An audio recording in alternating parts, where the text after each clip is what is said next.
Eh bien, bonsoir à tous et toutes. Vous m'entendez au fond? Oui? Bon.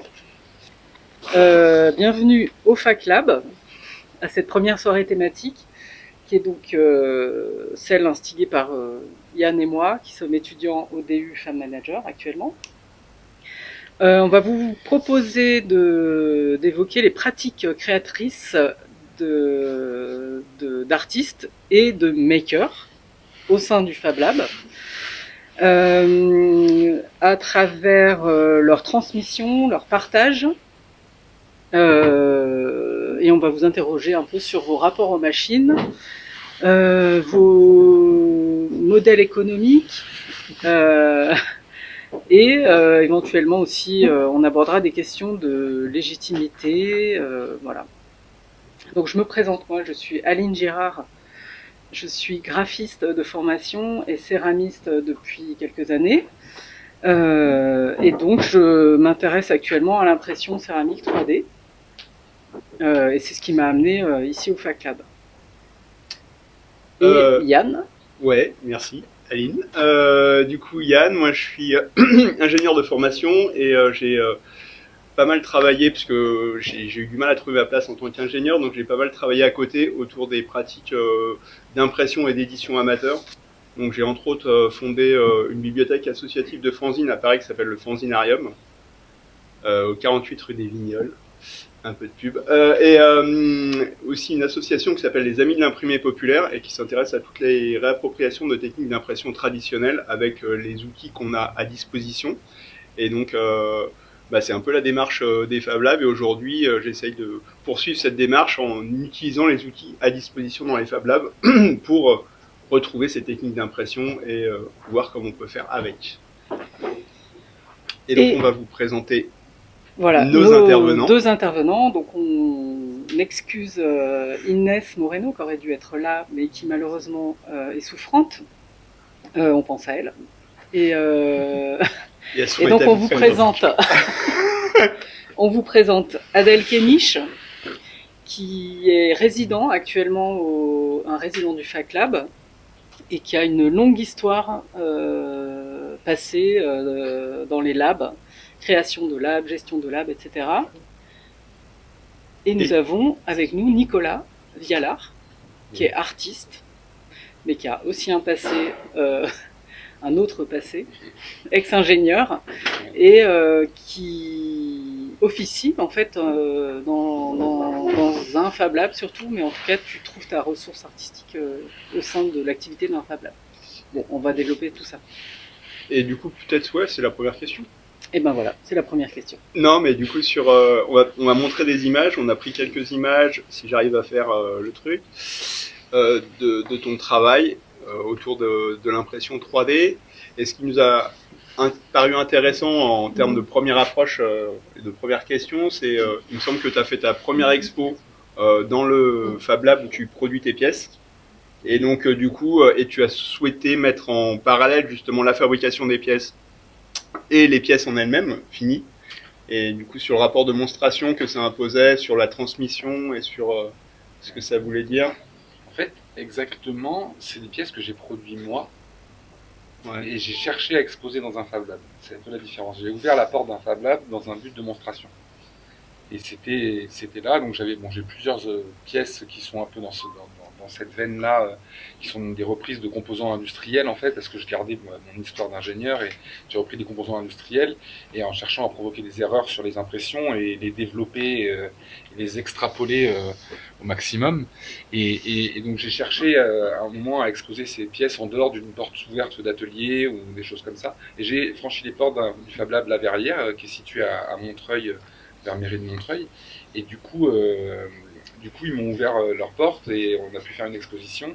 Et au moment de cette exposition-là, ce qui a été vu un petit peu au départ, c'était de faire tourner une imprimante 3D en même temps. Et donc la production s'est faite à ce moment-là. C'est-à-dire qu'il y avait une production de pièces en simultané de l'exposition des sculptures existantes. Du coup, c'était une volonté de mettre les deux en parallèle? Ou c'est plutôt un fait au moment un petit peu de la mise en exposition en fait, l'idée est venue des deux en disant ce qui peut être intéressant parce que comme c'était pour des portes ouvertes du Fab Lab, à proprement parler, que cette exposition a eu lieu. Et donc du coup, pendant ce temps-là, il y avait un public de gens qui étaient peut-être des futurs usagers, etc. Et donc du coup, il y avait des enfants aussi, il y avait des gens, donc il y avait un aspect pédagogique, un peu social, etc. qui s'est inclus là-dedans, au-delà de juste montrer des sculptures, sachant que c'est pas un lieu d'exposition à part entière, quoi. Et donc vis-à-vis de ce public qui n'était pas un public a priori qui venait voir une expo dans une galerie d'art contemporain ou qui venait voir une expo artistique, comment ça s'est passé? Est-ce qu'il y a eu des belles rencontres? Est-ce qu'il y a eu des interrogations? T'étais présent toi pendant J'étais présent, ouais. J'étais présent. Et du coup, c'est bien parce que je pouvais expliquer. Alors, je me rappelle avec un enfant, j'ai dû expliquer comment fonctionnait l'imprimante 3D, par exemple. C'était assez intéressant. Mais après, il y a des gens qui se questionnaient sur l'objet. Le responsable de l'asso se posait la question qu'est-ce que faisaient des sculptures dans son Fab Lab. Mais il y avait des échanges un peu différents, quoi. Enfin, il y avait. C'est une question qu'on voulait un peu te poser, c'était ton rapport à l'erreur, parce qu'en fait tu joues un petit peu là-dessus. Ouais, on le voit sur les images, ouais. C'est que tu pars d'un modèle qui est un peu mécanique et qui est normalement au niveau industriel qui doit être parfait et fonctionnel. En fait, tu joues sur l'impression, enfin sur les retombées en fait que peut avoir une impression défectueuse. En fait, ça a commencé, je vais vous expliquer la petite historique, mais en fait ça a commencé, je devais faire une pièce avec des pièces très fonctionnelles, c'était des modules, et ces modules ils s'assemblaient avec une pièce métallique, etc. Et j'ai fait une structure qui s'assemblait de plein de modules, et donc au moment où j'ai dessiné ces modules qui étaient des modules purement mécaniques, en fait je me suis rendu compte qu'il me fallait une imprimante 3D pour faire tout ça, déjà. Donc déjà, il a fallu ça. Et après, j'ai fait ça en impression 3D. Et je me suis rendu compte que là, après, au niveau assemblage, des contraintes mécaniques, etc., qu'on peut connaître, c'était extrêmement complexe. Et à un moment donné, j'ai vu que dans l'état de surface de ces pièces imprimées, il y avait des micro-erreurs, il y avait des choses qui... Et alors, en cherchant, on peut trouver comment les corriger par en modifiant les paramètres, etc. Et en fait, moi, je suis parti dans l'autre sens. Je me suis dit, ça crée des erreurs. Je vais plutôt modifier les paramètres, modifier le modèle 3D pour générer d'autres erreurs. Et je suis même allé comme on voit sur cette pièce-là, à le fait que le filament en fait n'est plus de portée. Donc du coup, je travaille contre la gravité carrément, c'est-à-dire que je me permets d'aller mettre de la matière là où elle ne peut pas s'imprimer. Et donc du coup, elle produit des formes que la machine réalise et qui me surprend aussi parce que c'est la machine qui du coup vient me surprendre à la fin, la matière et la machine. Et donc Adèle, toi, donc la place. Moi, c'est tout l'inverse. Oui, voilà, voilà, c'est là. Moi, j'ai les mêmes problématiques d'imperfection et je veux absolument les corriger. Je cherche à faire en sorte que tout soit parfaitement lisse. Donc toi, Adèle, ta pratique au Fab Lab actuellement, c'est quoi? C'est de faire de l'impression 3D céramique. Donc on les voit là. Et on voit des exemples qui sont pas parfaits. On voit les ratés. et actuellement, c'est ça, c'est de rechercher à après avoir passé des années à fabriquer des trucs, après avoir passé des années à aider les gens à fabriquer des trucs, c'est de prendre, j'ai pris 1 an là pour fabriquer des choses moi-même.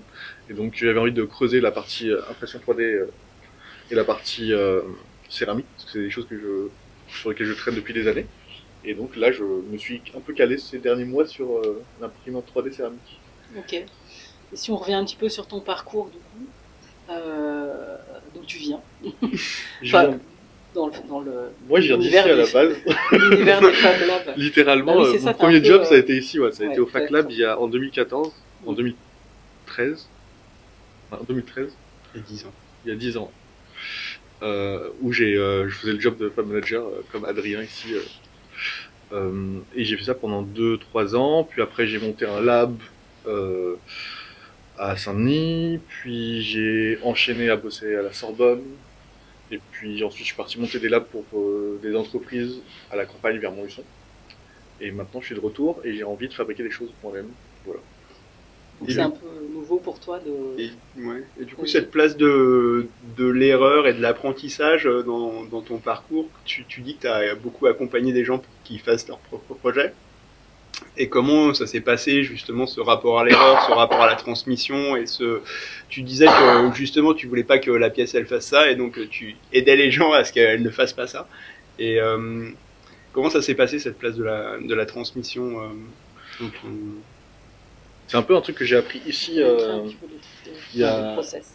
Tout à fait. En venant ici, en fait, quand j'ai commencé à venir au Fac Lab, donc j'étais un utilisateur, et puis on n'était pas beaucoup, et quand la découpeuse laser tombait en panne, il fallait la réparer, et c'était la HPC, c'était pas la superbe Trotec à 40 000 euros, c'était une machine chinoise vendue par des Anglais, et quand on appelait le service en Angleterre, ils ne répondaient pas, quand on leur envoyait des mails, ils ne répondaient pas, donc il fallait mettre les mains dedans pour réparer. Et donc avec Olivier, qui s'occupait du Fab Lab à l'époque, on y mettait les mains et on cherchait à trouver les problèmes, on essayait de la réparer nous-mêmes. Et du coup, en fait, on se dit, finalement, l'échec, c'est pas très grave, quoi. Si ça marche pas et qu'il y a un problème, faut mettre les mains dedans pour le réparer. Et dans ce genre de lieu, on a un peu la position de, si on casse, c'est pas grave, tant qu'on cherche un peu à réparer, et c'est ce qui est cool. Donc j'ai pu, en tant qu'utilisateur, mettre les mains dans une machine alors que je savais pas comment elle marchait, pour essayer de la réparer, et en cherchant les problèmes, et en cherchant à les résoudre. Finalement, toi, Nicolas, c'est la même démarche, sauf que tu as essayé d'accentuer les problèmes, mais c'est ce même rapport décomplexé à la machine et à la capacité de jouer avec et de pas se poser. J'ai pas eu envie de lutter contre.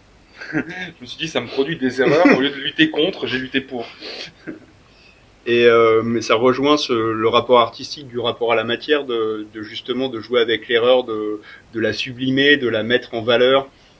Non. Il y a surtout un côté, c'est que il y a une part de surprise là-dedans. C'est-à-dire que si je maîtrise tous les paramètres pour faire une matière la plus parfaite, la plus lisse possible, je contrôle tout. Enfin, l'idée, c'est qu'il faut contrôler le maximum de choses pour pouvoir avoir le truc. Et moi, à l'inverse, je veux pas contrôler. C'est ce que je vous avais dit dans une présentation, je veux pas être soumis à la technique. Je viens de la technique, je suis ingénieur, j'ai fait mes études là-dedans, j'ai bossé 10 ans là-dedans, j'ai vécu dans la technique et donc du coup je suis parti aussi dans l'autre sens, quoi. À un moment donné j'en avais un peu marre. Mais du coup, en gros, je fais toujours de la technique en vrai. Toujours. Mais de pas me soumettre à ça en fait. Ouais, moi j'ai l'impression et que donc du coup je suis... À l'inverse, de laisser la machine faire, c'est se soumettre au truc. Genre, si tu la contrôles, c'est elle qui se soumet à ton usage. Oui, et après, tu peux te permettre de faire ce que tu veux. Disons que je suis d'accord avec elle, moi.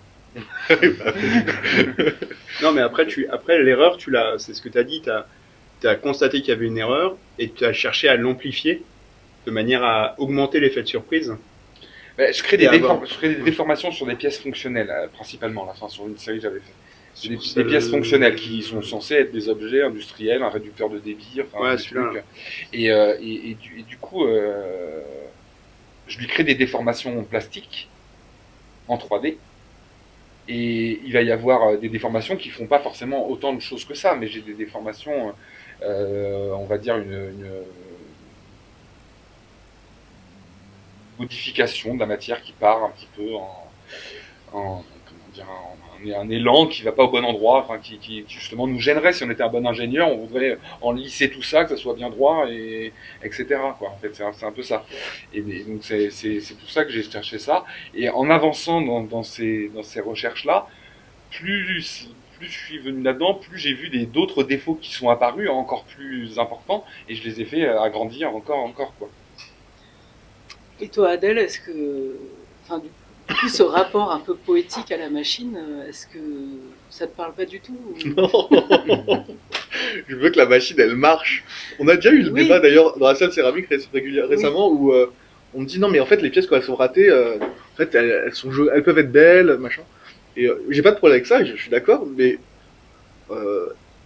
non, et du coup on me disait mais c'est ok si du coup il n'y a pas besoin de chercher à l'améliorer la machine, à régler les problèmes.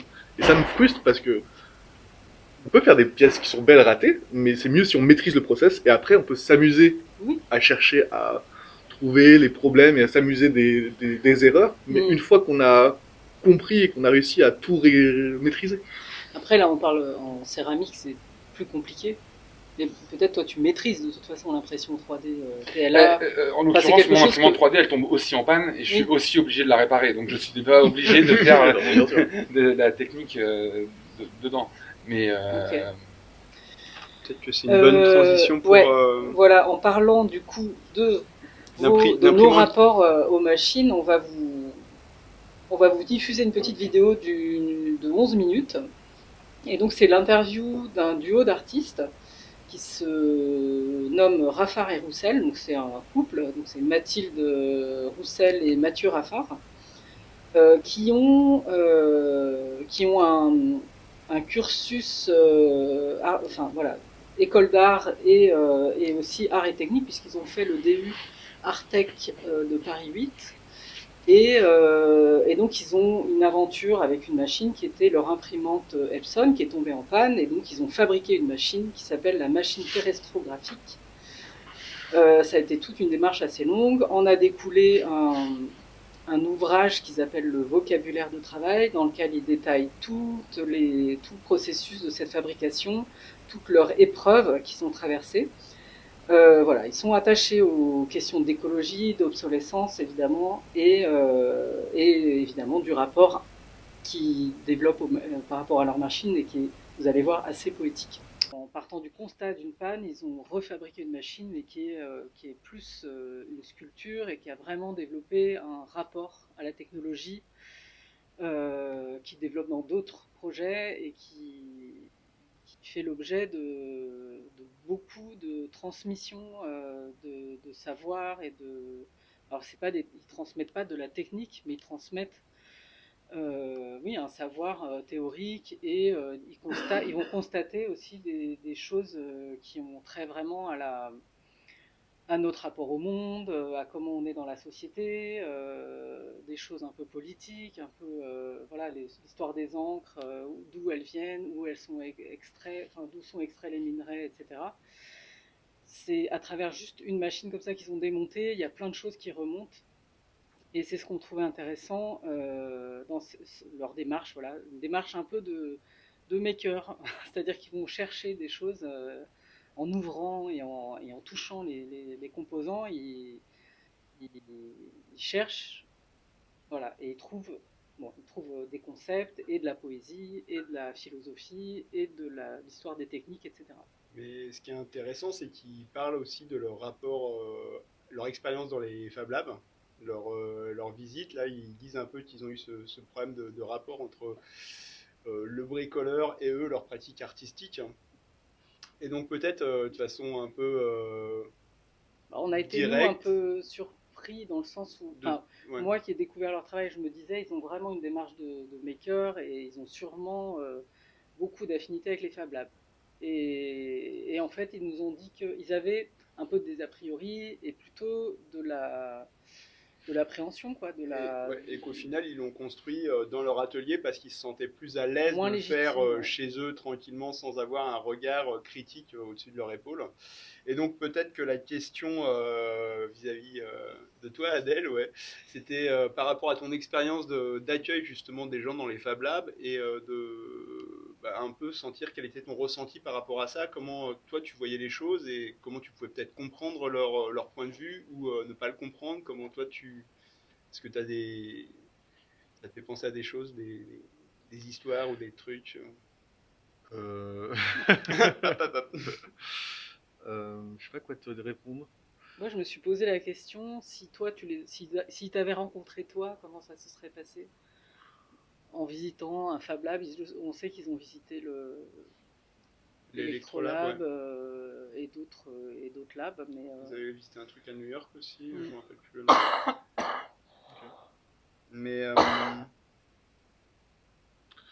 Est-ce que tu as croisé beaucoup comme ça d'artistes qui arrivent avec des demandes un petit peu particulières qui sont pas celles d'efficacité ou de technicité ou de Bah, généralement, les gens, quand ils viennent dans ce genre de livre, font un peu ce qu'ils veulent. ouais. Donc, s'ils veulent pas être efficaces et pas être techniques, ils peuvent l'être. ils disent l'inverse justement, ouais. Bah, si Parce eux que le veulent, eux le souhaitent. Eux, ils l'ont pas ressenti comme ça en tout cas. C'est Oui, ça mais... Ah oui, tu veux dire qu'ils ont l'impression qu'ils doivent être techniques et ils doivent être efficaces. Et tu vois, c'est Ouais. tout le. Après, le ils sont discours de allés Mathieu. à l'Electrolab, qui est pas un Fab Lab. On a dit, ouais, ils sont... Je sais pas où ils sont allés à New York, mais Electrolab, c'est un hackerspace, et c'est pas la même mentalité, c'est pas le même fonctionnement euh, que, que, que ici au Fab Lab, par exemple. Où on prône quand même une espèce d'ouverture à tous, on va trouver ici. Je ne saurais pas trop trop quoi te dire sur ça. Et sur l'a priori du bricoleur génial qui fait des trucs de ouf, Ouais, non plus. Je sais pas, moi j'ai trouvé ça un peu élitiste dans leur vision du truc. bah c'est ça qui nous apparaît intéressant, c'est que j'ai l'impression que eux ils ont beaucoup d'a priori sur les Fab Labs. Ouais. Et que, Et inversement. inversement, ce que tu dis là, c'est que eux, tu trouves que leur démarche est un peu élitiste et peut-être que toi-même, tu Ah oui, parce sentirais. que je pense qu'il y a un espèce de capital culturel et de savoir-être et de savoir-faire qui est derrière quand on parle d'artistes sur lesquels on veut s'appuyer, machin. Faut les connaître, ces artistes. Si tu les connais pas, tu peux pas le savoir. Après, il y a aussi une partie de recherche, donc c'est prendre le temps de faire ses recherches et tout sur le sujet pour pouvoir découvrir ce genre de gens. Mais tu vois, par exemple, en céramique, quand je travaille sur cette pièce-là, je me suis pas encore posé la question de qui sont les artistes derrière qui ont déjà travaillé sur des pièces de ce type-là, qui pourraient faire des choses auxquelles m'inspirer. Oui, mais eux, ce qu'ils disent, c'est que en tant qu'artiste, ils s'appuient par rapport à l'histoire des artistes, d'autres artistes. Mais du coup, en tant que Baker, est-ce que toi tu t'appuies par rapport à l'histoire d'autres gens qui ont testé des. Est-ce que tu vas été voir plein de tutos de gens qui ont fait des impressions céramiques? Est-ce Ouais, que c'est ça. Ouais, Et du coup, on a plus ce côté-là. Ouais. tu t'appuies sur des gens qui ont déjà documenté les trucs et comment ça s'est passé? Est-ce que tu t'es senti du coup légitime par rapport à cette transmission? Ou Bah, oui, est-ce que tu fais des retours aux gens qui. moi, je trouve que dans ce genre de lieu, quand on documente ou quand on explique aux gens, on sait explique à son niveau et qu'il n'y a pas un bagage de je suis, du coup je représente, et donc voilà ma science et voilà ma vérité. Enfin voilà la vérité. Ce n'est que ta version des choses que tu présentes. Et je crois qu'ils en parlent quand ils parlent des problèmes de leur moteur, où à un moment donné, ils vont voir plein de gens différents pour avoir chacun leur version et leur solution. C'est un peu la même chose, sauf qu'il n'y a pas besoin de prendre un tête-à-tête avec une personne et lui demander solennellement pendant une demi-heure tes problèmes et de un truc. En venant ici, tu sais que tu vas croiser des gens qui vont t'aider, qui vont peut-être te donner des solutions, peut-être pas, qui vont juste donner des pistes de réflexion, d'autres qui vont être extrêmement, qui peuvent te dire que c'est la manière de faire, alors que peut-être que tu n'es pas d'accord, mais c'est un lieu social aussi, c'est un lieu de vie où des fois tu prends un peu sur toi et tu fais ok, et puis tu prends note. Moi, je pense qu'il faut toujours quand même aller creuser ce que dit cette personne, même si tu n'es pas tout à fait en accord avec cette personne. Voir si ce qu'elle dit est vraiment pas dans ta vision dessus. Mais Après, ce qu'on peut peut-être ajouter par rapport à Raphaël et Roussel, c'est que eux, ils ont mené ce projet en phase Covid. Ouais. Et donc, ça a été aussi compliqué. Et c'est pour ça qu'ils ont passé ils ont fait beaucoup de rencontres téléphoniques. ça explique le parce que visio. Et ça va un peu.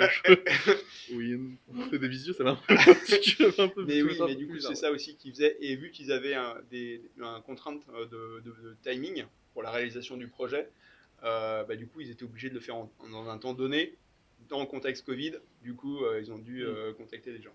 Mais je pense que ça doit être ça le vrai problème. C'est qu'ils avaient une deadline et ils avaient des envies et ils avaient des objectifs et ils avaient besoin d'être productifs. Ouais. Ce qui, dans ce genre de lieu, si tu es productif et tu cherches à être le plus efficace possible, c'est pas toujours en adéquation avec le fonctionnement de la vie de ce genre de lieu. Leur efficacité, eux, c'est ce qu'ils disent aussi, c'est que leur machine, elle n'est pas efficace au sens d'une imprimante traditionnelle. Par contre, elle a été efficace sur plein d'autres choses, mais ça, finalement... Ils se basent quand même sur un objet technique à la base. Ils parlent d'une imprimante. Que ce soit l'imprimante qu'ils aient fabriquée ou une imprimante du commerce, c'est une imprimante. La fonction est la même. Ils ont juste, mis en forme de manière... Et c'est là où il y a peut-être le concept de maker qui est un peu derrière, parce que du coup, ils ont fabriqué un objet, mais qui a une fonction à proprement parler. Et la dimension poétique qu'ils ont donnée, c'est sur la forme. Ils ont donné une forme poétique à l'objet d'impression. En fait. Quand tu dis la forme, c'est la forme physique ? La forme physique, parce que c'est une installation et que c'est une installation, donc en fait on peut voir sur cette installation que toute la partie hardware est ouverte et pas cachée, et au contraire, donc il y a les tuyaux qui passent, il y a l'encre, on voit tout, et tout ça c'est ouvert comme ça, c'est une machine à cœur ouvert en fait, et c'est ça qui est important, je pense, quand il parle de la transmission à un moment donné. Quand ils parlent de la transmission, c'est parce qu'ils veulent justement mettre à nu un petit peu l'objet technique pour lui montrer comment, dans une manière un peu épurée, il peut fonctionner. Alors que si on prend une machine qui est utilisée, je vais dire, dans un Fab Lab, enfin, les différentes machines, elles sont caractérisées, on s'en sert, il y a un programme, je sais pas, enfin, etc. Et donc Il y c'est a un là mode où, du coup, d'emploi, c'est là où il y a la différence un peu entre, à un moment donné, c'est une œuvre, et à un moment donné, est-ce que c'est un objet technique?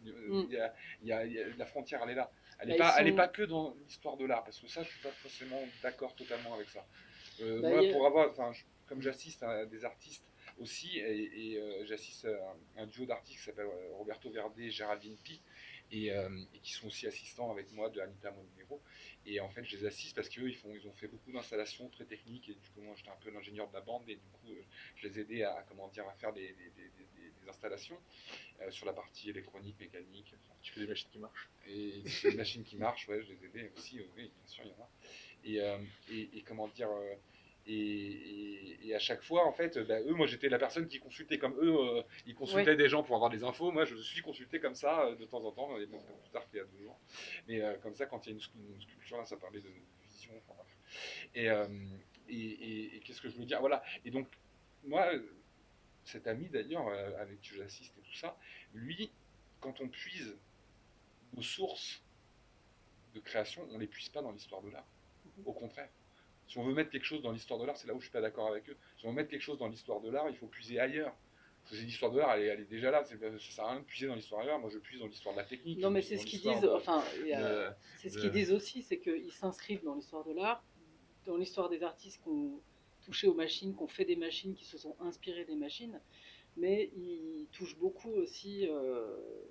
Leur livre est accessible sur leur site internet, mais ils touchent beaucoup à l'histoire des techniques, du coup. Non, Là, ils sont aussi en anthropologie, bien sûr, en histoire des techniques. Il y a tout un truc, il y a eu une giga expo qui s'appelle Artistes et robots qui avait eu au Grand Palais il y a 1 ou 2 ans. Et en fait, il y avait que des œuvres comme ça, avec les machines robotisées, des trucs à intelligence artificielle, etc. Il y a plein de trucs. Il y a tout un mouvement, ça a débuté c'est dans vrai la que machine de l'inspiration, Tinguely. ça va être la science-fiction, ça va être d'autres choses que l'histoire de l'art. Ben oui. Mais on va la remettre dans un circuit. C'est montré dans des expos. C'est comme ils disent, la pièce porte sa propre médiation parce qu'elle est ouverte, parce qu'ils montrent les encres qu'ils ont fabriquées eux-mêmes à côté en ramassant des déchets et des plantes, etc. Donc en fait, tout est assez transparent, y compris la livraison de tout ce qu'ils ont commandé, tous les composants qu'ils ont commandés pour faire la machine. Ils en ont fait une cartographie pour rendre vraiment transparent le cheminement de ces composants, qui les a emballés, quel trajet ils ont fait, etc. Tout ça, c'est vraiment mis un peu sur la table comme une donnée à voir en fait, et qui parle de ce qu'on consomme et de ce qu'on et voilà, de qui on est.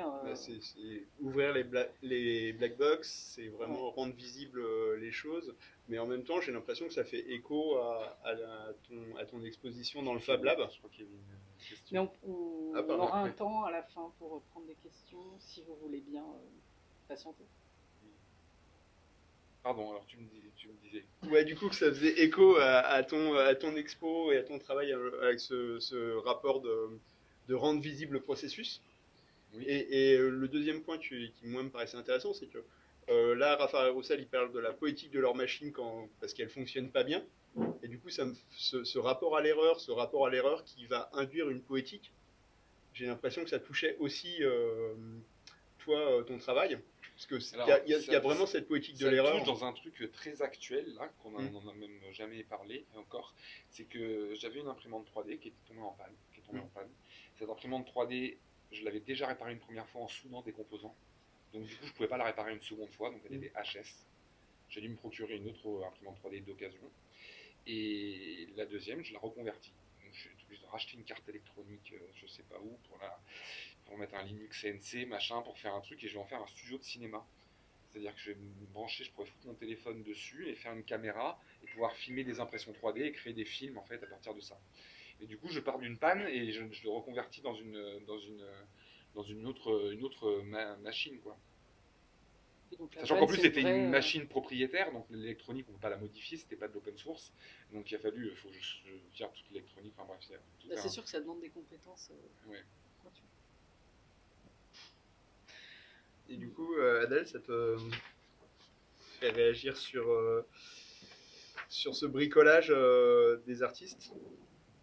Bah, moi, j'ai l'impression, mais il y a 10 ans, les imprimantes 3D, elles imprimaient des pâtés moches et elles étaient faites en bois.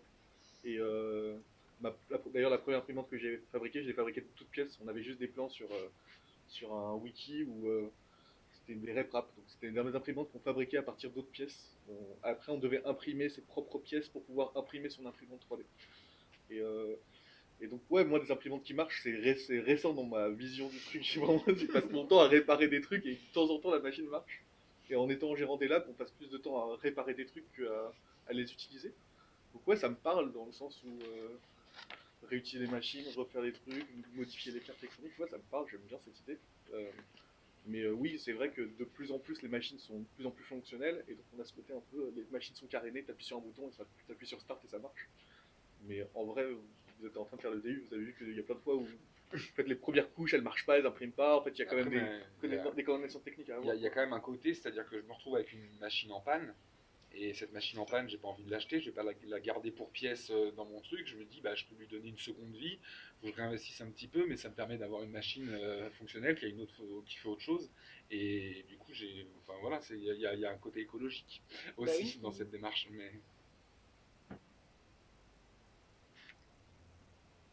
Des questions croisées peut-être? Bah oui, vas-y. Amorce, parce que je suis perdue dans mes papiers. C'est vrai, mais moi aussi, c'est génial. Pourtant, il y a que 2 pages. Non, peut-être qu'effectivement, on a un petit peu préparé quand même avant, et du coup, on a réfléchi à des questions qui pouvaient intéresser nos Oui, différents comme intervenants. Et il y avait la première question sur les modèles économiques. Tu l'as abordé en présentation. C'est vrai que bah, c'est une question assez cruciale pour nous tous, savoir comment on peut acheter des pâtes. Et du coup, Le fromage. et le fromage, ouais, ça c'est vraiment parce que t'as Ouais. le goût de luxe un peu. Et donc, bah, on sait que les artistes c'est compliqué. Les makers, du coup la question c'est peut-être, est-ce que d'un point de vue Fab Lab, est-ce que vraiment Adèle, vu que toi t'as vis-à-vis de ton expérience, t'as croisé des gens qui avaient réussi à gagner de l'argent? Alors déjà, maker, parce que ça veut dire quoi de maker? Depuis Oui. tout à l'heure, on dit maker, moi je sais pas ce que ça veut dire. Pour moi, un artiste, il fabrique des trucs, c'est Ouais, un ouais. maker. Pour moi, le mot maker, il vient du mot maker, enfin, ça vient du concept de maker faire qui est né aux États-Unis, où c'était une foire où les gens montraient un peu ce qu'ils fabriquaient un peu chacun dans leur garage, et les bricoleurs, et les mettre en avant. Et pour vendre ou Il y en a qui dans un vendaient. point, Non, dans un à la point de base, vue l'idée, c'est économique? vraiment le côté un peu foire, donc il y a un mix de gens qui vendent. Dans les États-Unis, donc les gens bien vendent des trucs. Mais c'est aussi juste montrer ce que chacun fabrique dans son coin, Mm. quoi. Et moi, j'ai l'impression que ce mot vient de là, à la base. C'est comme ça que moi, je l'interprète, en tout cas. Là, on l'a tous, on en parle depuis tout à l'heure, et je sais pas ce que c'est qu'un maker, moi, Ouais, En alors fait, moi, nous- je posais cette question, j'avais évoqué cette question-là, parce que, en fait, c'est pas tant la question du modèle économique, c'est pas de savoir comment on gagne de l'argent, c'est pas ça la question. En fait, la question, c'est que si on prend, il y avait un écrit qui avait été écrit il y a un petit moment qui s'appelait Les Nouveaux Territoires de l'Art. Et en fait, dans ces nouveaux territoires, bah, on peut dire que les Fab Labs, ils font partie de ces lieux c'est-à-dire l'art, je sais pas moi, il y a les musées, il y a les galeries, il y a les centres d'art, et il y a d'autres endroits, tiers-lieux, ou je ne sais quoi. Enfin, et donc du coup, est-ce que, vu que, alors je suis pas à mon avis le seul artiste à me balader dans des Fab Labs pour faire 2-3 bricoles, même s'il y en a qui veulent y aller pas trop longtemps, mais ce que je veux dire, c'est que voilà, la question, c'est que si il y a une connexion qui se fait, parce que moi, en tout cas, elle a déjà eu lieu, donc ça existe, euh, dans la monstration, dans la fabrication, ou ça peut être de l'expertise technique, ou je ne sais quoi.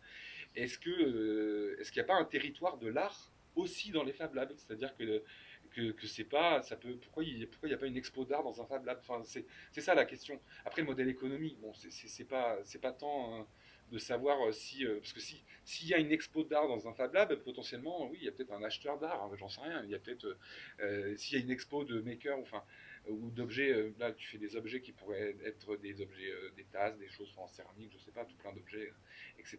C'est des objets qui se vendent peut-être bien plus facilement d'ailleurs que des sculptures, mais c'était ça un peu la question.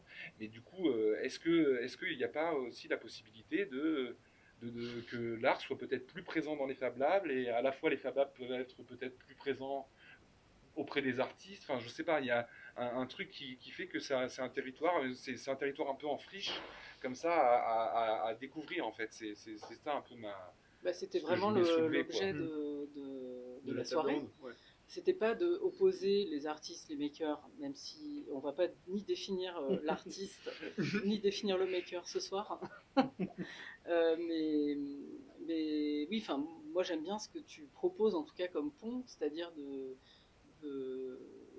ici, enfin, j'ai déjà rencontré des artistes et effectivement, il y en a qui viennent faire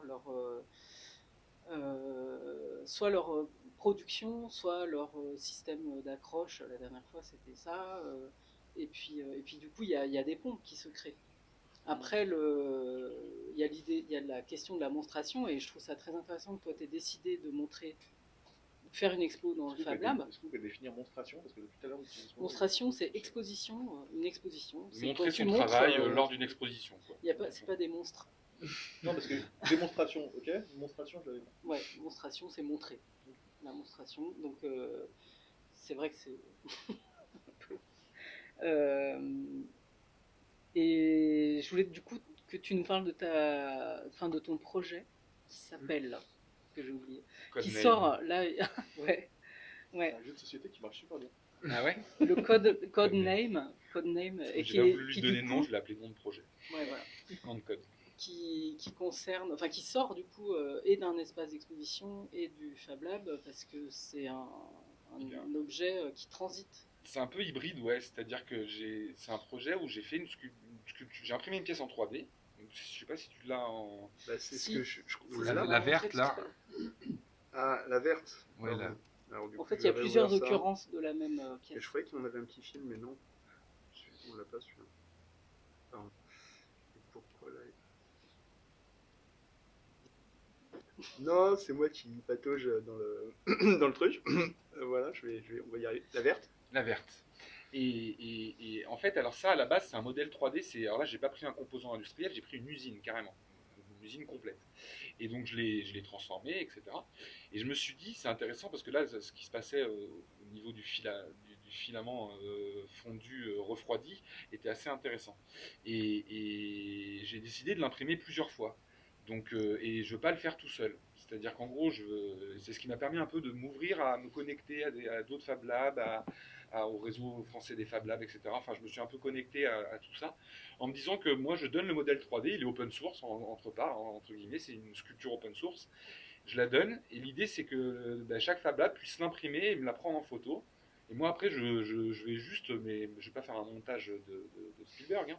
Je vais juste faire une cartographie, en fait, de toutes les différentes impressions du même modèle 3D. Parce que, hein, j'ai fait cette taille-là. Et la taille, c'est en fonction, enfin, on peut la calibrer selon le temps d'impression, quoi. Il n'y a pas. Et En fait, tu donnes. c'est une imprimante de bureau, hein. J'ai travaillé le grand format avec une société qui s'appelle Poulp, qui m'imprime des imprimantes de grand format où je fais les impressions 3D d'environ 1 mètre de haut. Mais là, c'est du desktop. Et donc l'idée, là en fait, je fais même un appel en même temps à qui veut me contacter pour m'imprimer ma pièce dans son Fab Lab, parce que j'ai envie de faire une vidéo de 2-3 minutes et que du coup, j'aimerais bien avoir plein d'images de différentes impressions.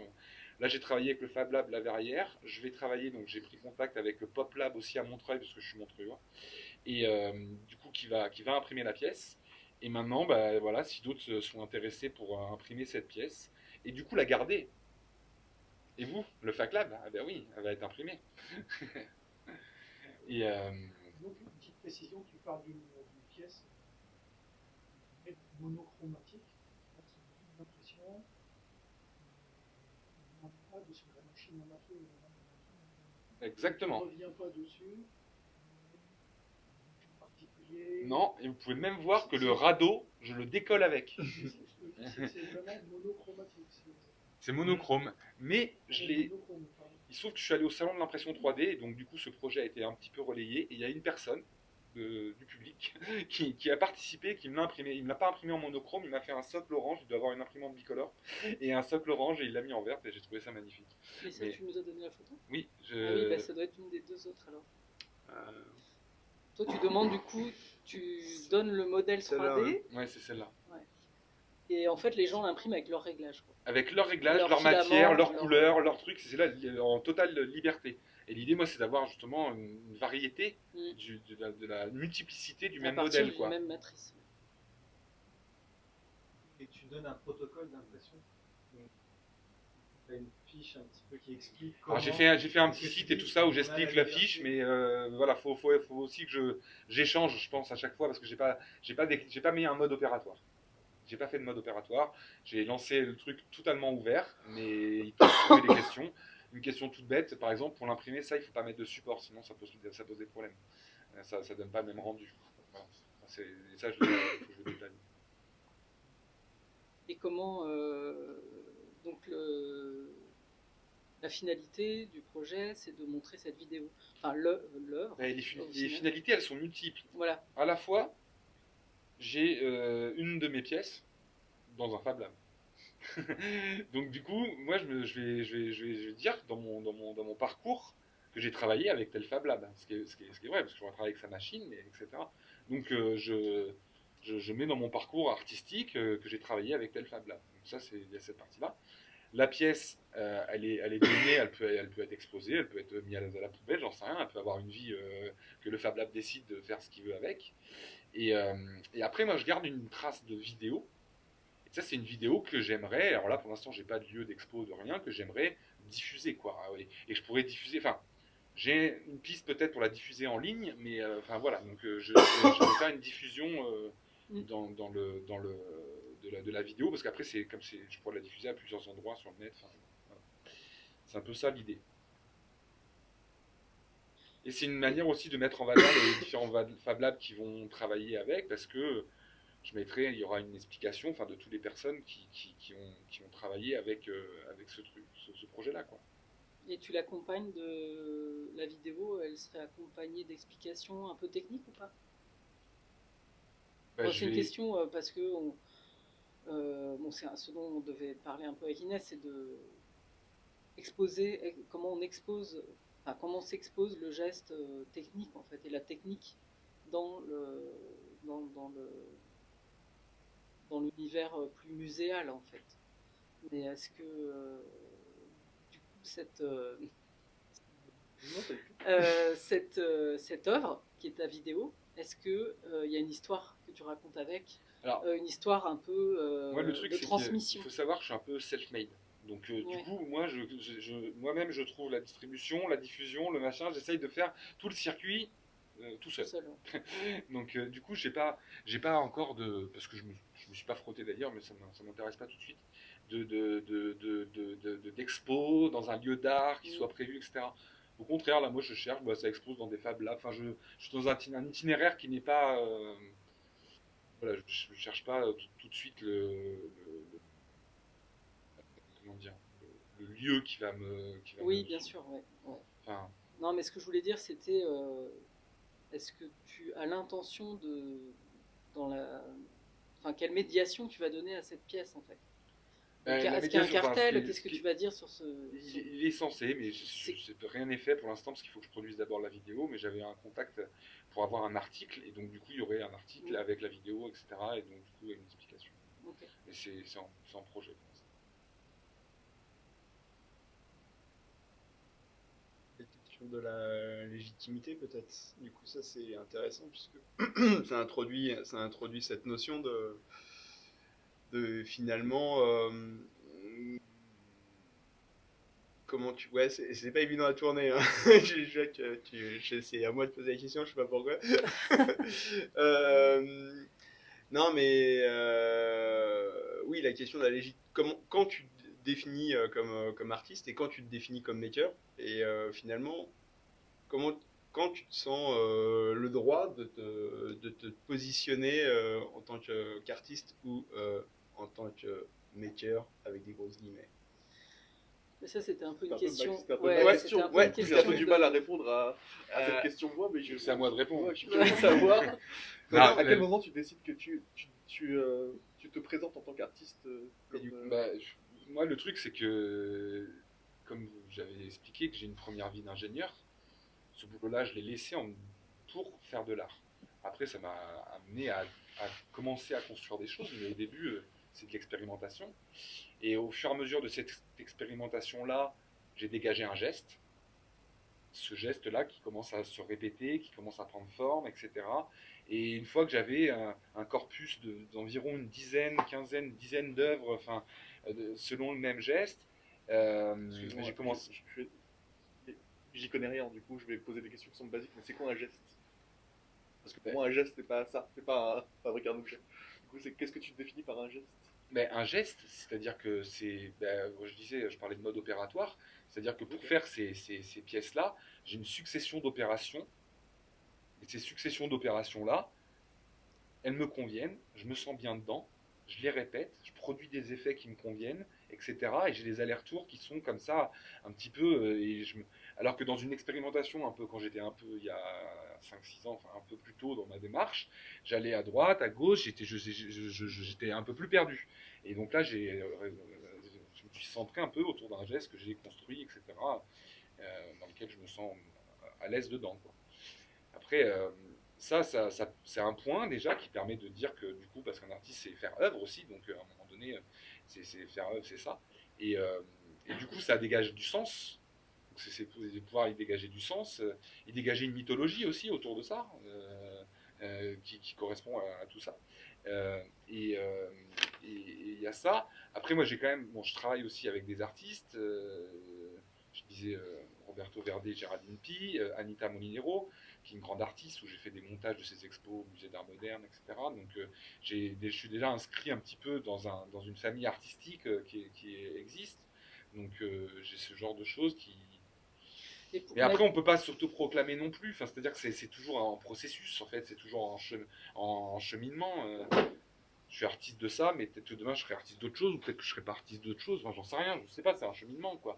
Ça peut s'arrêter, bouger du jour au lendemain. C'est interne. Ouais, mais c'est plus enfin, la question que je me pose, c'est à quel moment tu te sens déjà, enfin, tu te sens artiste dans le sens où c'est pas un mot que tu le dis en souriant et un sourire en coin en disant oui je suis artiste, et en l'assumant tu vois en te disant mais pleinement je suis Non, artiste. je pense que Il y a cette clairement, question là et il y avait la question de comment à quel moment tu te perçois, t'es perçu en tant qu'artiste. À quel moment tu te dis ok là a priori les gens me perçoivent vraiment en tant qu'artiste et je suis artiste. je pense qu'il y a un truc tout bête, c'est quand j'avais produit assez de pièces dans lesquelles j'avais envie de les garder, et que ces pièces-là, j'étais capable de me rédiger un propre portfolio, faire un site internet, me faire un truc qui soit qui représente mon travail et que je puisse l'assumer totalement. En fait, c'est une histoire d'assumer, c'est-à-dire qu'il faut assumer son Ouais, bien travail. sûr. Il y a des gens, ça, ils peuvent trouver ça complètement moche et dégueulasse, et au contraire, ça me fait plaisir. mais, Pour moi c'est une pièce ratée ça. parce qu'au moins, il y a Il y a pas de ça fait Ouais, pas mais méchant, hein, ça crée, clairement, mais moi, c'est une pièce ça crée une ratée. émotion quand même, Ouais. c'est ça qui est intéressant. Mais c'est- J'ai enfin, envie qu'on règle les réglages et qu'elle marche là, parce qu'il y a un souci, parce que tu vas trop vite. Et voilà. Non, mais Adèle, tu avais eu une jolie formule, c'était qu'il fallait une panoplie d'outils culturels. Tu avais dit ça texto quand on en a parlé une première fois, et je trouve que c'est assez vrai. C'est que pour avoir le cran finalement de prendre cette posture dans la société, d'être un artiste, il faut effectivement il faut un bagage culturel que tout le monde n'a pas, et Raphaël et Roussel ils en parlent aussi. C'est que tu peux pas arriver comme ça en montrant tout et n'importe quoi. Il faut vraiment l'amener en fait, enfin, selon l'endroit où tu te poses, selon à qui tu t'adresses, etc. Et tu peux pas être. Enfin, je comprends complètement ce doute que tu as et cet intérêt pour. Enfin, où tu vas chercher ta légitimité, d'où ça vient, quoi. Ça descend. Ça arrive comme ça. Et, Non, non, non. et je pense qu'il faut. Après, il y a la une- recherche théorique, il y a toujours de la recherche théorique Oui. autour, quoi. Mm. Donc, je suis beaucoup inspiré de la philosophie de la technique. J'ai lu des auteurs qui étaient à la fois pro-technique et à la fois ceux qui sont contre, et justement sur l'aspect néfaste de la technique, et de croiser un peu ces deux hypothèses. Enfin, j'ai des choses que j'ai faites de mon côté. Mais dans la philosophie de la technique, moi je suis allé voir, je suis pas allé voir dans de... Après, oui, l'anthropologie, il y a toujours des textes, mais c'est pas, j'ai pas approfondi le truc. L'histoire de l'art aussi. L'histoire de l'art, on s'inscrit forcément en fait, il n'y a pas besoin de... Oui, mais quand tu parles de Anita Molinero, Qui fait quoi parce que voilà. je la connais pas. Juste donne un exemple de ces pièces. Moi, j'ai vu l'expo au Musée d'Art Moderne. Ouais, j'ai pas transmis C'est l'image assez impressionnant. mais comment dire, elle travaille principalement le plastique fondu, donc en fait, elle est l'ancêtre de l'impression 3D, parce que l'impression 3D c'est du plastique fondu, Ouais. et elle fait du plastique fondu, mais plutôt avec un geste de chauffer comment dire, au chalumeau, Ouais. et elle a travaillé principalement, plein d'autres pièces, mais elle a travaillé beaucoup sur les poubelles, et donc des grosses poubelles de couleurs vives et qui sont déformées, etc. Elle a travaillé pas mal ça, enfin, c'est un exemple, hein, elle a Ouais. une quantité d'œuvres derrière elle assez impressionnante, mais Donc elle fait fondre du plastique, mais elle recycle pas pour autant. c'est vraiment c'est de l'art plastique. Hein, Oh là là là là. Oh merci Aline. voilà. Et moi, ce que je trouve intéressant, c'est de mettre ça en parallèle avec ce que disent Raphaël et Roussel sur leur absence de légitimité à se définir comme bricoleur, en fait. Bricoleur. Et du coup, je sais Adèle que tu n'aimes pas ce terme de maker, mais il y a aussi cette notion de se dire à un moment, je suis légitime à être présent dans un lab, je suis légitime à utiliser des machines. Dans les Fab Labs, il y a des parcours de formation sur chaque machine pour te dire, tu as le tampon, tu as le droit Non, d'utiliser. Je suis pas d'accord. Le parcours de formation que tu fais dans toutes les machines, tu les as fait. Est-ce que tu te sens légitime à utiliser la Non. machine? Tu te sens. Et Elle, ben voilà. elle t'apprend à travailler en sécurité et de pas casser la machine. C'est tout ce qu'on te donne comme info. Ben oui, mais En du coup, 2 heures de temps sur une découpeuse laser à 40 000 euros, franchement, je trouve que c'est très gentil les gens dans des labs. Mais Bon, oui. voilà, là tu peux l'utiliser, fais pas ça, utilise pas ça sinon tu crames tout, utilise pas ça sinon tu fais du gaz moutarde, et fais pas ça sinon tu te blesses quoi. Globalement, on te donne ça et on te dit, vas-y. Et on te prend pas par la main, on te laisse Ouais, faire, mais quoi. du coup, c'est pas simple de se sentir légitime à utiliser la machine. Et du coup, il y a aussi cette question-là. Parce que moi, c'est l'inverse. Je me dis qu'au contraire, on te dit, bah, il y a pas de. On te donne le minimum pour te dire, vas-y, go, il n'y a pas de risque, on te jugera pas, tu peux échouer. Et échoue, c'est le process d'apprentissage dans ce genre de lieu. Si tu fais du Et gaz puis- moutarde, c'est problématique. Mm. Même. Oui, mais C'est c'est pour ça que arrivé t'as fait la hier, formation. pas plus tard C'est pour ça qu'hier. qu'on fait la formation avant. Ouais. Oui, Et le t'as gars qui l'a dit, fait on ne met hier, pas il a de fait la matière formation avec et du il a chlore découpé du... Ouais, mais bon, si le gars est mauvais, il est mauvais. Non, parce qu'il a récupéré un bout de plastique Ouais. qu'il a trouvé je sais pas où. Il a mal sourcé. en fait. Il l'a mis dans la machine et voilà. Là, on rentre dans un cas particulier. Donc, la règle de est-ce on ramène du plastique de n'importe où? Est-ce que le lab t'autorise à utiliser n'importe quel plastique? Quelles sont les règles d'usage du lab? Tu vois, c'est ce genre de choses. Mais techniquement, on t'apprend lors de la formation à attention, mais pas de matériaux chlorés dans la machine. Donc, normalement, tu le sais, ce genre de choses. On te donne, si la formation est peut-être un peu plus avancée, on te donne des tips pour pouvoir savoir si le matériau est chloré ou pas. Mais normalement, on te donne le minimum pour que tu puisses travailler en autonomie et en sécurité. Ouais, mais du coup, ouais, je suis désolé d'insister, mais tu vois, typiquement Je suis pas d'accord juste avec ta question. Avec en ton fait, affirmation. j'ai peut-être un début merci, début Nicolas. pas de réponse ou de je sais pas quoi, mais par exemple, je pense à des projets. En fait, Rafa et Roussel, contrairement à un maker, ils donnent pas le mode opératoire pour qu'on puisse fabriquer leur machine. Non. Non mais c'est vrai. C'est-à-dire que je me dis s'ils étaient plus makers par exemple, bah, ils ont construit, donc ils ont pensé, construit, choisi des matériaux, des composants, des trucs, paramétré, programmé, tout ce qu'on veut. Leur machine, elle fonctionne, pas vite, mais elle fonctionne. Et si cette machine elle était reproductible, ça veut dire que tout ce qu'ils ont écrit, tous leurs écrits, ils le rédigent et potentiellement quelqu'un d'autre le prend, va dans un lab ou va dans un truc, il pourrait le fabriquer. Ça serait une démarche plutôt orientée maker. Mais on Alors leur a que eux, ils posé ont une la démarche question. où Non, On leur a demandé si elle était open source, par exemple. En fait, elle est ouverte. Donc, a priori, tu la lis quand même très bien. Elle est lisible dans son mécanisme et dans son fonctionnement. mais elle est encore, comme ils disent, black-boxée à certains endroits, par exemple la tête d'impression, les moteurs et tout ça, ça reste, c'est encore des trucs fermés, quoi. Bon, après, quand on a posé cette question-là, ils ont dit que ça leur a pris tellement de temps et ça leur a coûté très cher à fabriquer. Du coup, ils voient pas l'intérêt Enfin, ils pensent que c'est pas le bon modèle en fait, mais ils aimeraient. Enfin, ils trouvent que c'est une super idée par exemple, de fournir les plans et de proposer le modèle. Et en plus, elle est transformable en imprimante 3D, par exemple. Enfin, tous les composants peuvent être utilisés autrement. Mais c'est encore une fois, ils se sentent pas, ils ont l'impression que leur machine elle est ratée entre guillemets, et donc ils se disent, bah, on va pas transmettre quelque chose de pas efficace, tu vois.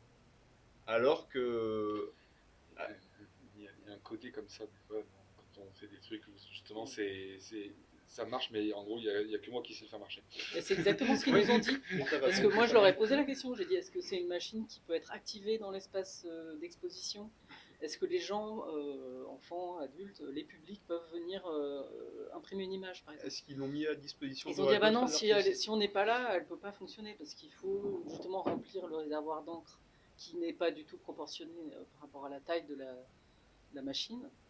C'est le cas pour toutes les fabrications qui se passent dans tous les labs aussi. Quand tu fabriques un truc, c'est pour ça qu'on te dit de documenter, parce que on sait que ça sera une machine qui sera unique, que c'est sûr que si tu veux faire une fraiseuse, une machine 3 axes standard, il y a plein de plans et de projets open source super bien faits, avec une communauté de gens qui s'entraident pour l'améliorer, faire la machine la plus efficace possible. Ça existe, mais si tu veux fabriquer ta propre machine en te basant sur rien, comme ils ont fait. From scratch. From scratch, ouais. Bah, c'est trop bien. Fais-le et documente-le. Et ça veut pas dire que ta documentation, les gens vont pouvoir la reproduire parce que t'as pas fait ça dans une optique de reproductibilité. T'as fait ça dans une optique de fabriquer ta machine. En partageant cette documentation, ça permet à d'autres personnes, si elles tombent dessus, de prendre l'information que t'as eu, toi, du gars que t'as eu en face à face pendant une demi-heure parce qu'il était à New York et il t'a pris 3 secondes sur comment on branche un moteur. Et quand tu fais ta recherche sur Google, tu fais comment je branche un moteur, tu vois que tu tombes sur sa documentation et il y a un paragraphe qui explique ça. Et en fait, je pense que la différence, elle est un peu là, à cet endroit-là, justement. Sur le fait de fabriquer j'allais dire un objet ou une sculpture, une installation ou un truc, et qui a qu'un seul utilisateur ou qui est censé avoir plusieurs utilisateurs et donc du coup être il y a peut-être quelque chose là qui pourrait départager entre guillemets pour moi, ce qu'ils partagent, c'est pas la technique, justement. C'est vraiment tout ce qu'il y a eu autour, tout ce qu'ils ont traversé pour arriver à cet objet qui est plus ou moins fonctionnel. Ils sont contents qu'elle marche à peu près, mais elle aurait pu ne pas marcher du tout. En fait, l'exposition, c'est un peu leur documentation. Voilà, et c'est vrai que le fascicule qu'ils impriment et qui accompagne la machine, ça retrace vraiment tout un cheminement assez complet. Oui, ils documentent, mais pas sur les mêmes plans. Et donc, ouais, en fait, ils contournent vraiment un peu la technique, finalement. Ils tournent un peu autour du pot, ils regardent, ils pointent du doigt tout ce qui va accompagner un processus comme ça. Mais la finalité, c'est pas la technique, finalement. Et c'est pas d'esthétiser un geste technique, c'est pas de mettre en avant un savoir-faire. C'est plus un cheminement. Après, il y a un phénomène dans l'art actuellement qui devient de plus en plus technique. Il y a de plus en plus d'électronique. Enfin, les dernières sculptures, en ce moment, c'est la Biennale d'art numérique, là. Et moi, je suis allé au 104 voir l'expo qu'il y a actuellement. Et c'est magique, mais disons qu'il y a il y a de la pneumatique, il y a des vérins, il y a de l'intelligence artificielle, il y a des capteurs de vision, il y a tout ça. Parce que moi, j'ai cet œil technique, en fait. C'est-à-dire que même si je produis plutôt des sculptures, plutôt des choses, etc., mais j'ai quand même mon passé technique qui me rattrape tous les jours, quoi. Et donc, du coup, je me raccroche, même souvent quand je regarde une installation dans une expo ou n'importe, la première chose qui m'intrigue, c'est comment elle marche, qu'est-ce qu'il y a derrière, qu'est-ce qu'il y a...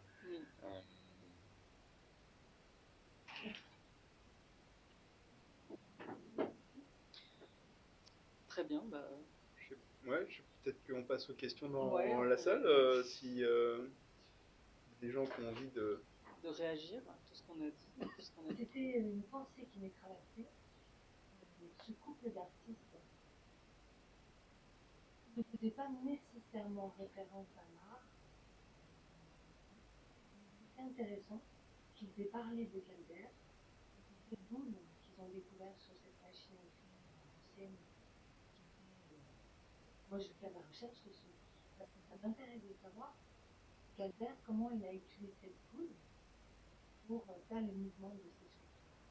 Pourquoi elle se voit pas? Alors, je pense pas qu'il ait utilisé la boule en question. Non, c'est C'est pas la le. boule. Non, il a utilisé ce qu'ils ont appelé le Wiffle Tree, donc c'est un arbre qui rééquilibre des charges. Ouais.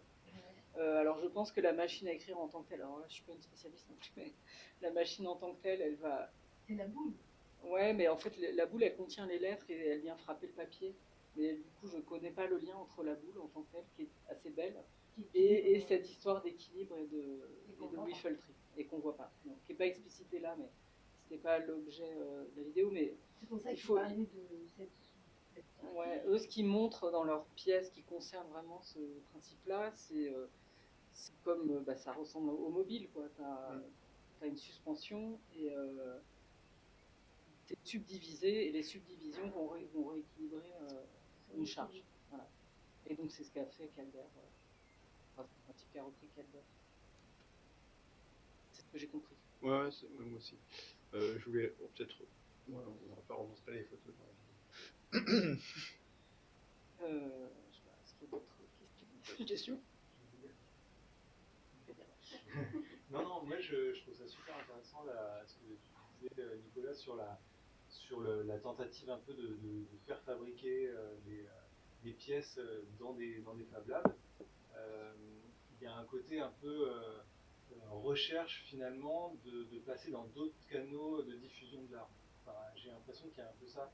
C'est ça. Même si après tu dis que tu veux en faire une vidéo, donc j'ai l'impression que tu as envie de justifier un petit peu derrière les choses, derrière ça, en disant je vais quand même en faire une vidéo, je vais quand même faire quelque chose moi-même. Alors qu'en fait, moi je trouve que c'est fait. Enfin, tu vois, alors peut-être qu'après tu n'as pas eu le temps de tout développer, ou j'ai pas forcément tout bien saisi. Mais je trouve que c'est hyper intéressant de se dire que finalement, tu n'as pas besoin de produire toi-même les pièces chez toi. En fait, c'est pour ça aussi que je posais la question du protocole, d'envoyer une sorte de protocole, un fichier et des réglages, ou alors des non-réglages, en tout cas des instructions, pour que ce soit après imprimé dans les différents Fab Labs. Et je trouve ça hyper intéressant de se dire que finalement, les espaces de collection et les espaces de visibilité en fait, de ton travail vont être non pas des galeries, non pas des musées, centres d'art, etc., mais des Fab Labs. Pour ce projet-là, en tout cas, oui, c'est l'idée, ouais. Et du coup, ce qui m'interroge, c'est qu'est-ce que tu trouves d'intéressant finalement à montrer de production. Qu'est-ce qu'il y a comme différence, en quoi c'est plus intéressant de montrer ce travail-là dans un Fab Lab que dans une galerie, par exemple? Est-ce que pour l'instant, je vais dire techniquement, ce avec quoi je travaille, je suis très proche des Fab Labs. Je travaille l'impression 3D, je travaille des Raspberry, je travaille de l'Arduino, je travaille que des trucs qui sont faits dans des Fab Labs. Donc j'ai une affinité technique, même si j'ai pas le temps matériel d'aller me balader un peu partout et d'aller voir les différents Fab Labs, rencontrer les gens et tout ça. Je sais pas, ça va être compliqué. C'est pour ça que je le fais un peu numériquement, mais du coup j'ai des affinités techniques, et parce que c'est aussi un Fab Lab qui m'a ouvert la porte à une expo publique un peu pour la première fois, donc je suis un peu reconnaissant même du Fab Lab La Verrière pour ça, et du coup j'ai eu un peu, je me suis dit mais attends, j'ai déjà franchi une fois une porte, est-ce que je pourrais pas m'étendre un peu plus avec les Fab Labs et créer des liens aussi, des liens. Complètement. Sachant que dans les Fab Labs, il y a des espaces d'exposition. Enfin, regarde, on a tous J'ai dans vu, tous les ouais. Fab Labs, il y a des espaces de vitrines pour dire, voilà, en général, c'est plutôt pour montrer les différentes techniques ou alors les différents projets qui ont été développés. Mais je trouve ça hyper intéressant d'investir ça en tant qu'artiste, d'investir ces espaces d'exposition qui, en fait, on les voit pas trop comme ça, mais c'est le cas. Non, pas encore. Non, pas encore. Moi, j'ai encore un boulot à côté, je fais de l'art, voilà. Mais la question aussi, c'est la question du public aussi, dans l'exposition. En quoi le public des Fab Labs, des makers qui vont passer dans le coin, peut être intéressant. En quoi c'est intéressant de leur montrer une production artistique. ça aussi, enfin, qui m'intéressait aussi dans la thématique. Et, et Bah, enfin, voilà, c'est qu'est-ce que qu'est-ce qu'on fait. De toute façon, c'était toute la grande question, hein, mais qu'est-ce que ça modifie en fait dans le regard, en fait, le fait que ce soit un videomaker par rapport à ton œuvre, quoi. bah, si un jour elle a une dans un Fab Lab, j'aimerais bien être une petite souris pour savoir ce que se dit la personne qui la regarde, la pièce. Mais, mais, mais bah, Après, je pense que en fait, Adèle, t'as un peu donné la réponse dedans. Il y a des émotions très fortes. C'est pas réglé, ça marche pas cette machine, machin, c'est des émotions très fortes. Du coup, je me dis, ça c'est intéressant aussi comme émotion, quoi, sur un objet, une sculpture. C'est un retour. Mais à la fois, on pourrait dire aussi à l'inverse, c'est comment tu as fait pour avoir des réglages pour obtenir ça. Enfin, moi, c'est plutôt ça les questions que je me pose, quoi. Alors en fait, si tu J'aimerais sais bien pas que c'est pouvoir le intentionnel, reproduire. si tu sais pas que c'est intentionnel, tu peux pas te poser la question. Enfin, je sais pas si c'est exposé, si c'est il y a toujours quelque chose de volontaire dans l'art. Enfin, Non, parce que c'est dans ma tête, quand tu volontaire parlais de montrer d'exposer, quelque chose qui est- je pensais que tu voulais dire exposer ici, comme parmi tant d'autres choses qui est montré au lab, pas dans le cadre d'une exposition Ouais. intentionnelle avec toutes les autres pièces, tu vois. Ouais. Et Et là, là, vous êtes arrivé de faire ça aussi. Avec Jean Piedot, par exemple. Une artiste qui Exposition travaille la avec cette céramique, pièce. que des trucs qui sont cassés ou mal Ah, c'est bon, c'est moi à l'atelier actuellement. Elle les garde. Elle les en tout cas, on est partant pour imprimer une pièce avec une pièce. En céramique, si tu veux. C'est parfait. Si tu veux la rater en céramique, tu peux te le faire. En céramique, je suis pas persuadé du résultat, mais ça serait intéressant Ouais, d'essayer. Le premier sera raté. promis, je la rate nickel. Et voir si toutes les machines vont imprimer pareil. Bah justement, non, mais en fait, je vous avais envoyé, je sais pas si vous l'avez, la petite vidéo. Non, je crois pas qu'elle soit sur cet ordinateur. Ouais. Ah, bon, c'est pas grave. Mais la vidéo, c'est une succession d'images. Succession d'images, c'est en le fait, de début, celles qui en ont fait, déjà de été cette- imprimées. Par contre, il y avait d'autres. Ah, il y en avait une. Enfin, tu nous avais envoyé 3 images de la même pièce imprimée plusieurs fois. Et revenu. Et le principe de la vidéo, en fait, c'est pas, pour répondre à ta question, c'est pas tant pour une légitimité de dire que l'œuvre est la vidéo et n'est plus l'objet. En fait, tout fait partie du même protocole. Donc c'est plutôt une offre protocolaire plutôt qu'autre chose. Mais la seule différence, c'est qu'au niveau de la diffusion, c'est la possibilité de diffuser une vidéo qui mettra facilement l'ensemble du travail, en fait. Parce que c'est pour avoir un ensemble. Sinon, les multiplicités séparées, elles existeront dans les Fab Labs qui vont participer, mais voilà, il y a une petite vision d'ensemble, quoi. Il y a un petit. Enfin, logistiquement, de les rassembler un jour, etc., c'est un peu compliqué. Et je pense que. Tout est possible. Mais... Non, mais là aussi, il y a des artistes qui ont travaillé sur ce mode opératoire de confier, par exemple, une sculpture à quelqu'un qui la confiera à son tour à quelqu'un d'autre. Donc, ça date des années, un peu un principe des années 2000, mais de faire voyager comme ça une pièce, je sais pas, Dans l'histoire de l'art, je puise dans l'esthétique relationnelle. voilà, c'est ça. Ouais. Et je pense notamment à un artiste qui s'appelle Antoine Moreau et qui travaille sur le copyleft.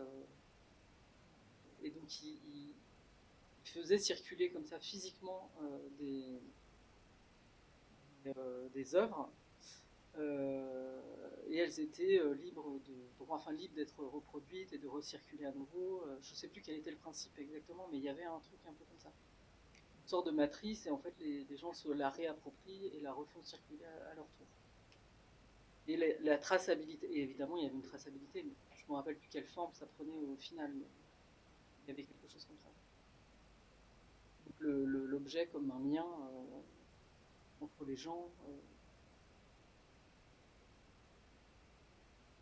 Par contre, on pourrait, les gens qui ont dit des spécialistes, pas que ça associe à une machine, là, doit faire de la céramique, doit faire des objets.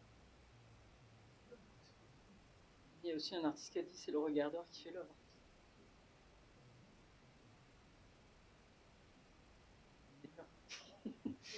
surtout là que le parcours de l'un comme de l'autre, c'est le ressenti dans la réalisation. Et là, on voit aussi que la ligne est très ténue entre tu fais de l'art ou pas, c'est ton pèlerinage à toi, de ton ressenti, dans ton aventure et ta recherche. Et je trouve que ça se voit très fort avec les deux témoignages qui semblent ne pas être les mêmes, mais qui en fait ont beaucoup de choses en commun. Oui, rajouter. Après, moi, Dans le maker. je voulais revenir justement là-dessus par rapport à la légitimité et tous les problèmes qu'on a dans ce monde, des gens qui n'ont pas osé venir, donc, par exemple là, les artistes n'ont pas osé venir parce qu'ils avaient peur de... C'est peut-être en essayant de trouver, de nommer les gens qui viennent comme artistes, artisans, makers ou quoi que ce soit, que ça ne fonctionne pas, parce qu'on les met dans des cases, et que par exemple si on dit mon Fab Lab est plein d'artisans, les makers, quelque part, dans un truc, je dirais plus usagé en fait. Fab Lab, parce que Contributeur, si on a un, on dit il y a plein d'artistes qui viennent, un ingénieur va peut-être pas oser venir parce qu'il dit bah moi j'ai la technique, mais j'ai pas créatif, donc je vais a contrario, s'il y a plein d'ingénieurs, les artistes vont pas forcément venir. En fait, plus dire que c'est juste des usagers, qu'on fait tous des choses, peu importe ce qu'on ait fait après. Et si le principe c'est d'être dans la technique ou pas, le principe d'un Fab Lab c'est juste venir et faire. En fait, il n'y a pas besoin de dire est-ce que je suis artiste, enfin pour la suite, ok. Mais sur le fait de venir, pour moi, il n'y a pas besoin de se définir comme quelque chose d'autre. Non, mais Et ça, c'est, je pense, ouais. ce qui fait qu'on a peur de venir des temps.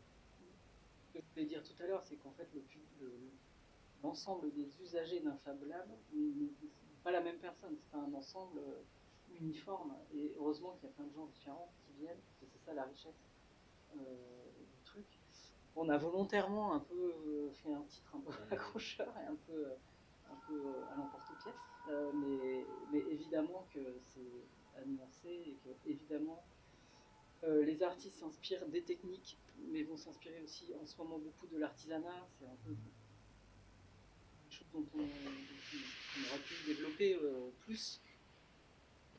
Mais voilà, mais je trouvais que vos deux exemples, ils sont parlants parce qu'il y a cette idée de l'erreur, de se tromper, et que c'est une source d'inspiration. Voilà. Et Adèle, toi aussi, c'est une source d'inspiration. L'erreur? Adèle fait beaucoup il documente. Son grand truc, c'est la documentation. Ouais, je passe mon temps à montrer mes erreurs aux Voilà. gens. Ouais. Et donc, Mais je pense ça, que on c'est n'en comme ça a qu'on pas apprend, parlé, hein. mais en fait, voilà. Il y a beaucoup de vidéos d'Adèle sur Internet Qui renverse 7 litres de plate par terre. Voilà. Et en fait, ça crée aussi un ensemble intéressant. Ouais, moi je suis un grand preneur du learning by failing. Voilà. On apprend pas en faisant, mais en ratant. Bah, en fait, on le fait tous, c'est juste que d'habitude on cache un peu ses erreurs dans son coin et on n'ose pas les montrer. Et je me dis, bah, ça me fait très chier de montrer mes trucs ratés aussi et passer mon temps à montrer que des trucs ratés. Mais en même temps, il y a un truc de. Bah, c'est le process et le fait de les montrer, ça me force aussi à dire, bon, à un moment donné, il faudrait que j'y arrive parce que je peux pas montrer que mes trucs ratés. À part quand c'est une œuvre. Moi, je m'arrête au moment où je sais que c'est une erreur et qu'elle est maîtrisable. Après, s'il faut la corriger, là, c'est incorrigeable. Voilà, c'est trop C'est que tard. c'est une erreur incorrigeable. Là, c'est trop tard. Incorrigible. Incorrigible. Il y a quand même l'idée de pousser un truc au maximum dans une pratique artistique. C'est ça aussi qui est intéressant et qui peut inspirer les makers dans les Fab Labs. C'est qu'à un moment, je sais pas, enfin, toi, dans ton travail, tu t'engouffres aussi dans une des parties d'erreur de la machine et puis tu essaies de pousser le truc à bout et peut-être que derrière, ça peut donner des idées à d'autres personnes qui sont plus sur des choses de technique. Je pense que le fait que les deux puissent se nourrir. Clairement, ça pourrait être fait avec un stylo 3D aussi, ça, en fait, cette partie-là. Et là, pour le coup, c'est la machine seule qui fait ça. Enfin, seule, avec une impulsion.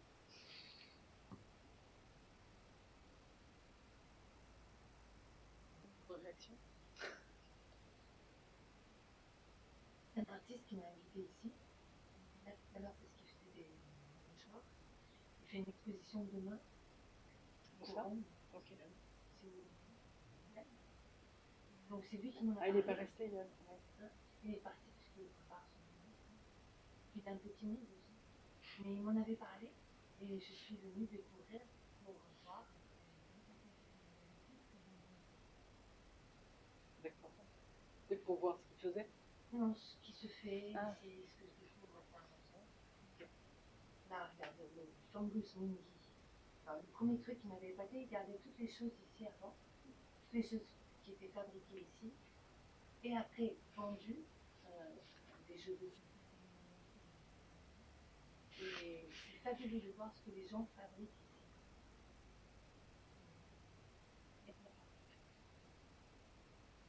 Ok. J'ai même découvert qu'on peut pas travailler, imaginer ça. Bah, tant mieux. Ouais. C'est tout le but de ce genre de lieu. Exactement. C'est un beau mot de la fin. Du coup, on vous invite Merci dans. tous les deux, ouais. Merci, tout à fait. Merci Et on- à vous. Et de on, m'avoir invité. et on Oui, invite merci. tout le monde à venir dans 15 jours. 14 décembre, deuxième soirée thématique. Ouais, sur l'apprentissage, quel apprentissage peut changer le monde et ce que les Fab Labs rendent possible. Et donc avec Raphaëla et Florence qui animeront elles aussi une magnifique table ronde où on apprendra j'en ne pas plein de choses. Et donc voilà. Et maintenant on va pouvoir ouvrir On les remercie quelques quand même. paquets de. Je remercie aussi toute l'équipe du Ah oui, Fab Lab. tu as raison. et Lucas. Et Lucas, surtout. Et Il nous Lucas, a tu sauvés. nous as sauvés techniquement parce que à quelques heures, on ne savait pas comment faire le stream et tout. Et Lucas était là et il a tout, il a remonté ses manches magiques et tout s'est passé à merveille. Enfin, on espère. Bravo. Merci.